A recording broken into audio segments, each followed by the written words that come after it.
Commentary. If there were beings who steal the wealth and property of the eternally dwelling, what items belonging to the temple do they steal? Money, grains, food, or clothing? Once a great Bodhisattva who made the vow, if there are people who committed the 5 severe, the 4 heavy, and the 10 evil deeds, I can save them. However, if they steal from the eternally dwelling, whether it be a blade of grass or a splinter of wood, I cannot save them because it is impossible. I can save those who have killed as many as 84,000 of their parents or committed some such heavy offense. I can save them. Using the power of my vow, I will save them from the hells. However, if they steal food, monetary goods, or even just a grain of rice from a temple, I cannot and will not save them. A Bodhisattva made such a vow. So, stealing from the eternally dwelling is the gravest offense. As Buddhists, we must be very clear on this point. Without the permission from the monastery, do not take anything, be it valuables, grains, or food.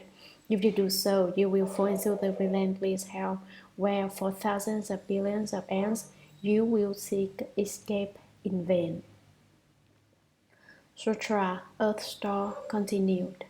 Worthy Mother, beings who commit such offenses will fall into the fivefold relentless hell, where they will constantly seek temporary relief from their suffering, but will never receive even a moment's relief. Commentary. Earth Star Bodhisattva continued. Worthy Mother, or Lady Maya, beings who commit such offenses will fall into the fivefold relentless hell, 5 kinds of relentless hells, where they will constantly seek temporary relief from their suffering, but will never receive even a moment's relief. Sutra. Lady Maya further asked Earthstar Bodhisattva, why is that hell called relentless? Earthstar replied, Worthy Mother, all the hells are within the great iron ring mountain. The 18 great hells and the 500 subsequent ones each have their own names. There are hundreds of thousands more that also have their own names. The relentless hell is found within a city of hells that encompasses more than 80,000 square miles. That city is made entirely of iron. An unbroken mass of fire extends for 10,000 miles above the city. Within the city are many interconnected hells, each with a different name. Commentary. Shakyamuni Buddha's mother, Lady Maya, further asked Earthstar Bodhisattva, why is that hell called relentless? To Shakyamuni Buddha's mother, Earthstar Bodhisattva replied, Worthy Mother, all the hells are within the great iron ring mountain.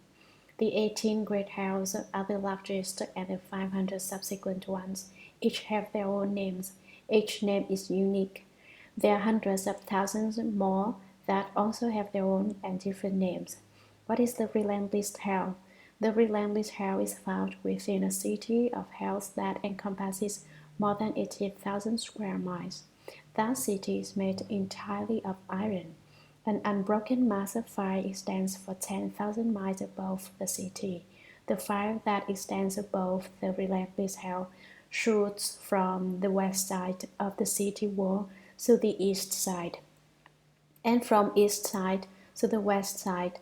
Balls of fire also shoot from the south side of the city wall to the north side, and from north to south. This hell is full of fire and evil beasts everywhere that there is hardly any empty space. Within the city are many interconnected hells, each with a different name. Sutra.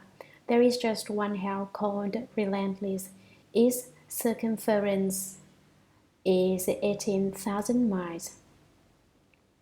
The wall of that hell is 1,000 miles high, totally made of iron, and covered with a fire burning downward that is met by a fire burning upward. Iron snakes and dogs spewing Fire races back and forth along the top of that wall. Commentary. There is just one hell called relentless. This hell is named relentless because the sufferings there are incessant. Who are the souls suffering in the hells? Those who committed offenses. Typically, someone dies without being too consciousness of the pain. For example, someone is burned to death at once in a fire, or someone dies at once from the slash of a knife. Once they are dead, they do not notice any pain. In the house, however, do beings notice their pain after death? They do not, but after they die once, they are born again, then die and are reborn repeatedly. How do they come to life again? There are two kinds of wind in the house. What are they? One is putrid and the other is fragrant. Both are known as clever breezes, which strangely enough blow and revive the dead. Those resurrected by the putrid wind are born again but ugly in appearance. Those resurrected by the fragrant wind are good looking. Most of those who are revived by the putrid wind continue to suffer, while those destined for the heavens are revived by the fragrant one. The fragrant breeze makes beings beautiful. In contrast, the putrid wind blows over and beings causes them to be ugly like asuras. As I described it earlier, all their facial features bunch together as tightly as if they were in one company. Is that not ugly? Revival by the putrid wind occurs instantly, and there is not the slightest interruption in the suffering. Its circumference of this large city is 18,000 miles. The wall of that hell is 1,000 miles high. Because the wall of that hell is 1,000 miles high, all sunlight is blocked. It is dark in the hells except fires cast enough light to see by. The fires are the fires of karma, which roast and sear the skin, burning people as they suffer intolerable pain. Think about it. What would you do if you have to go there? No one is ever at ease in such a place. The 1,000-mile high wall is totally made of iron, solid iron. Iron is symbolic of the firm and cold karmic obstacles that send us to the hells. Living beings' karmic retribution is so solid that when they get to that place, their hearts turn stone cold. They resolve any wish to accomplish for fame or profit. In such a place, there is only suffering. They experience no other thought. If you were there, a slap on the face would be much preferred over being burned by fire. Someone kicking you would be preferred over the pain of being beaten by a dog. You would be content then. And the city is covered with a fire burning downward and is met by a fire burning upward. Iron snakes and dogs. At every one of the four corners of this 100-mile high city is a dog 800 miles tall. Each dog has 8 heads, each of which has 8 bull-like horns, making a total of 64 horns. As the heads turn about, the horns become wheels of fire and knives, so that whenever one goes, one is slicing about and doing damage. Has anyone seen this kind of monster, a horned dog? What do you think of these animals? Go ahead and take a look if you wish, but let me tell you, you will never come back. There is no returning and no leaving that place.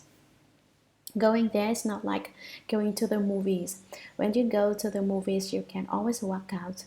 But when you go to the house, there is no home to return to and no such freedom of choice. Not only do these dogs and snakes bite, they also spew fire. They have fires that burn their bodies, which make them smell so noxiously that anyone who smells it will vomit their very guts. This is not a pleasant feeling. You don't have to go there and look. Just imagine it and you know it is uncomfortable.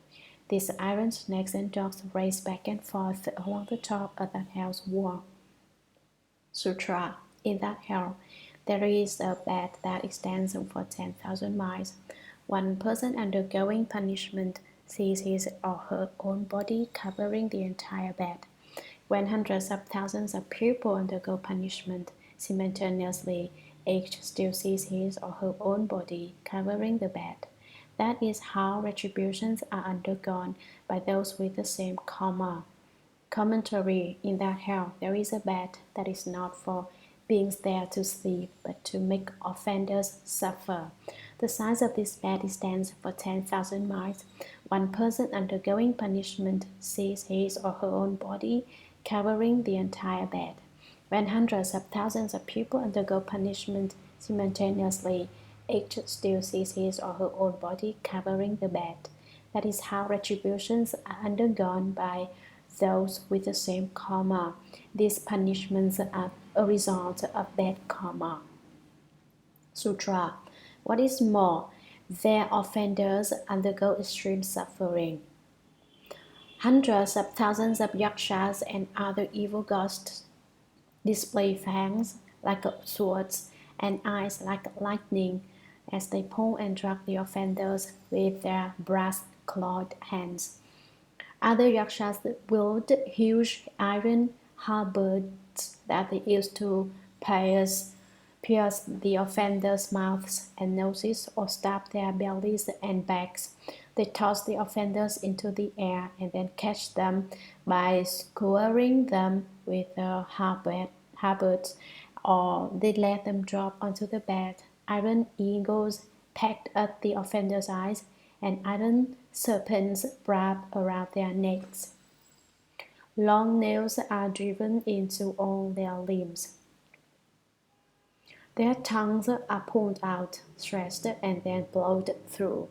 Their internal organs are gouged out, sliced, and minced.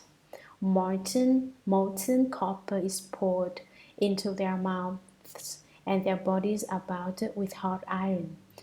Responses to their karma go on like that throughout the hundreds of thousands of deaths and rebirths. They pass through hundreds of millions of ants seeking escape in vain. Whether we are reciting a sutra, the Buddha's name, or a mantra, we use energy. How should we use this energy? This energy must originate from the Dantian and return to the Dantian. Dantian lies inside the navel.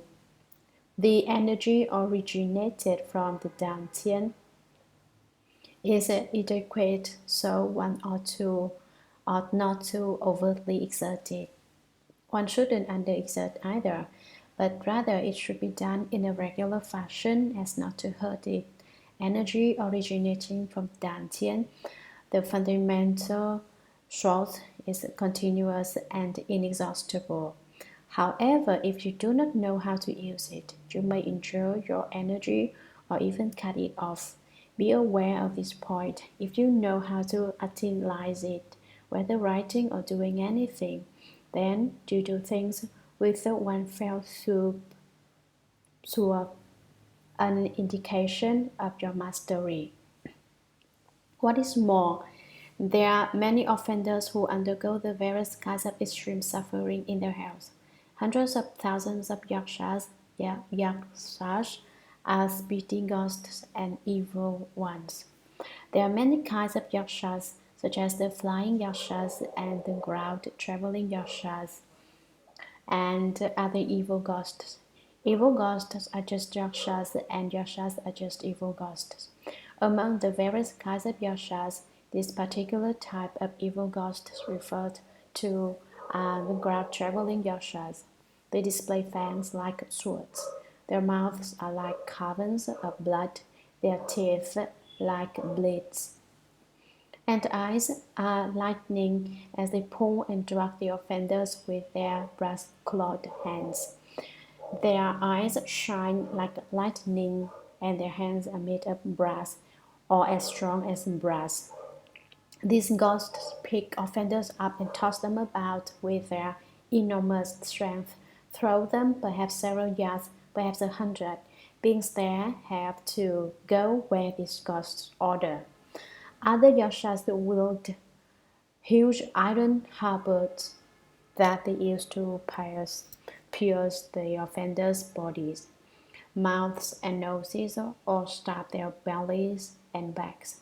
They toss the offenders into the air and then catch them by skewering them with the halberds, or they let them drop onto the bed, not let them sleep, but poke and pierce them with these iron halberds.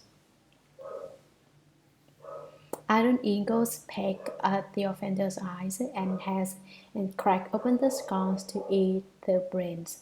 And one type of iron serpents in particular that wrap around their necks. Long nails are driven into all their limbs and joints. Their tongues are pulled out, stretched, and then blowed through. Don't lie or engage in gossip, regardless of how others treat us. We refuse to critique others.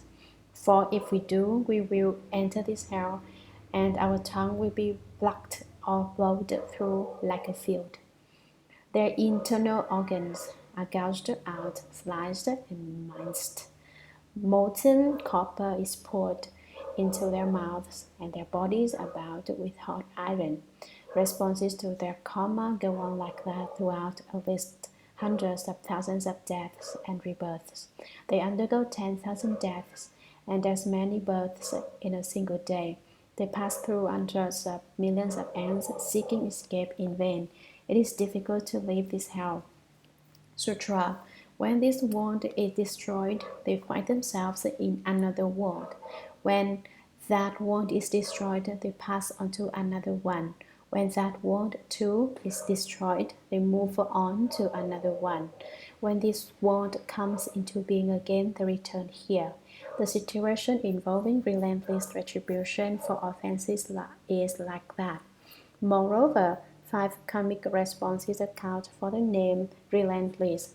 What are the 5? First, it is said to be relentless because punishment is undergone day and night throughout many aeons without ceasing for a moment. Second, it is said to be relentless because one person feels it in the same way that many people feel it. Third, it is said to be relentless because repeated punishments continue without cease throughout years that stretch into najutas of ends. Those punishments are inflicted by instruments of torture such as forks and clubs, or by eagles, serpents, wolves, and dogs, or by pounding, grinding, sawing, drilling, chiseling, cutting, and chopping, or by boiling liquids, iron nets, iron ropes, iron axes, and iron horses, or by rawhide stripes bound around one's head and molten iron poured over one's body, or by meals of iron pellets and drinks of molten iron. Fourth, it is said to be relentless because all beings undergo karmic responses based on the offenses that they have committed, whether they be men, women, savages, old, young, honorable, or lowly, whether they be dragons, spirits, gods, or ghosts. Fifth, it is said to be relentless because offenders continually undergo 10,000 deaths and as many rebirths each day and night from the moment they first enter this hell and on through hundreds of thousands of ends. During that time, they seek even a moment's relief, but it never comes. Only when their karma is exhausted can they leave the hell and be born elsewhere. Earth-star Bodhisattva said to the worthy mother, "That is a brief description of the relentless hell. If I were to speak extensively about the names of all the implements of punishment in the hells and all the sufferings there, I could not finish speaking in an entire aeon." After hearing that, Lady Maya placed her palms together sorrowfully, made obeisance, and withdrew. Commentary. Right now, the average lifespan of a human being is a bit over 60 years. This, of course, it is just an average, which does not consider the exceptions, those who live to be 100 or those who die at the age of 1 or 2. Neither one is an average for most people. When Shakyamuni Buddha was in the world, the average lifespan was 70 to 80 years. Now it is 60 to 70 years. At the beginning, the human lifespan is 84,000 years. Every century, the human lifespan decreases by 1 year, and man's height diminishes by an inch. When the lifespan decreases to 10 years, it will turn and again begin to increase until it reaches 84,000 years. The period during which the lifespan diminishes is called a decreasing aeon. The period in which it lengthens is called an increasing aeon. One cycle of an increasing aeon and a decreasing aeon is called a kampa, and 1,000 of these constitute a small kampa. 20 small kampas make a median kampa, and 4 median kampas constitute one great kampa. Each of the 4 median kampas consists of the stages of forming, abiding, decaying, and emptiness. Each stage lasts 1 median kampa, which is equivalent to 20 small kampas. This world in which we live has its times of forming, abiding, decaying, and emptiness. Every world decays. Places that were dry land several thousand years ago are now submerged and no longer exist. Earthquakes eradicate entire villages, districts, or even countries. That is what is meant by when this world is destroyed, they find themselves in another world. It is not the case when this world ends, one's karma in the house is exhausted. Far from it. One simply moves to house in another world where the deeds done with the body find retribution. When that world is destroyed according to the stages in sequence, they pass on to another one. When that world too is destroyed, they move on to another one. In general, they move out of places that are destroyed and move on to places that are intact. When this world comes into being again, they return here. The situation involving relentless retribution for offenses is like that. This is what is meant by relentless. The retribution for offenses is continuous and never quits. Moreover, 5 karmic responses account for the name relentless. This hell is called relentless, or Avisi in Sanskrit, because of the 5 events that occur due to the power of karma. What are the 5 relentless aspects? First, it is said to be relentless because punishment is undergone day and night throughout many or countless aeons without ceasing for a moment. There is no respite from the bitter retribution received due to one's own karmic creation. Second, it is said to be relentless because one person feels it in the same way that many people feel it. One person in this hell is as full as many people in it. Third, it is said to be relentless because repeated punishments continue without cease throughout years that stretch into limitless najutas of ends. Those punishments are inflicted by instruments of torture such as forks and clubs. The body is both the tool for creating the karma and the tool for receiving the retribution, or by eagles, serpents, wolves, and dogs, or by pounding, such as grate someone in a rice mill, grinding, sawing, drilling, chiseling someone's bone marrow with iron, cutting and chopping someone's bones to pieces, or by boiling someone in pot of oily liquids. Is that not miserable?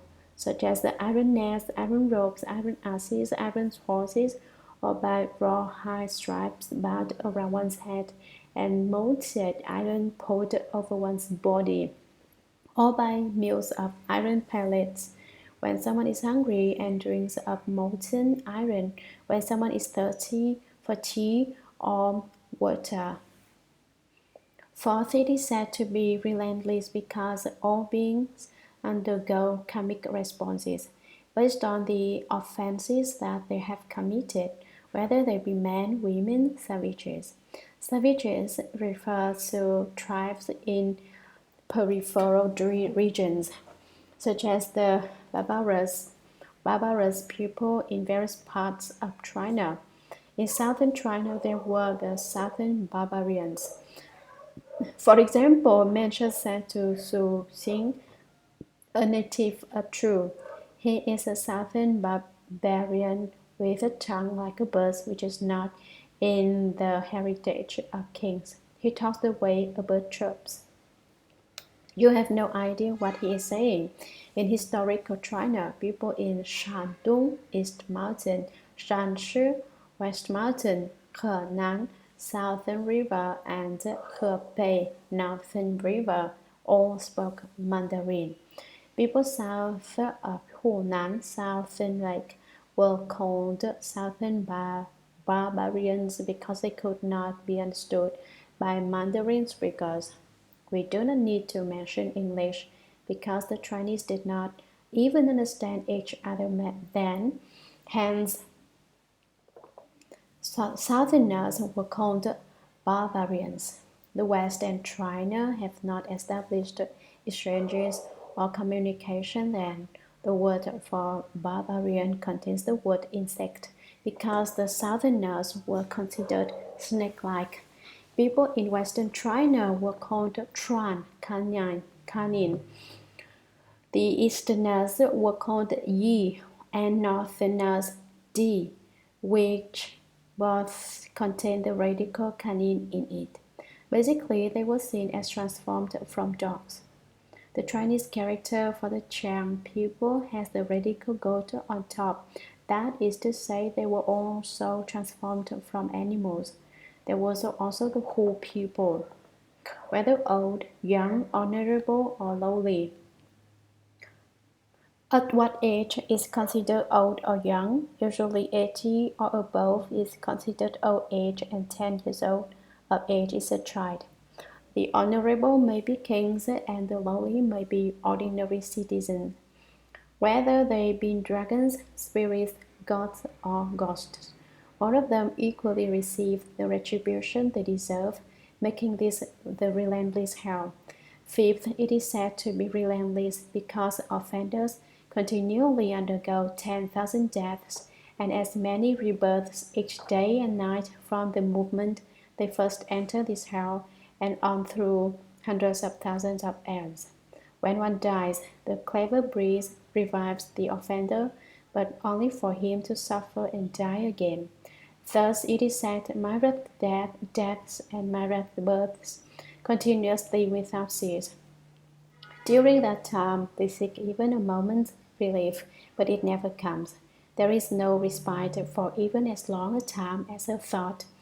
Only when their karma is exhausted can they leave the hell and be born elsewhere. When will such incessant suffering stop? When one's karmic obstructions end. Hence, this is the relentless hell. Earth-star Bodhisattva said to the worthy mother, Lady Maya, that is a brief description of the relentless hell. If I were to speak extensively about the names of all the implements of punishment in the hells and all the sufferings there in detail, I could not finish speaking in an entire end, even if I want to. After hearing that, Lady Maya, Shakyamuni Buddha's mother, placed her palms together and extremely sorrowfully made obeisance to Earth-star Bodhisattva and withdrew.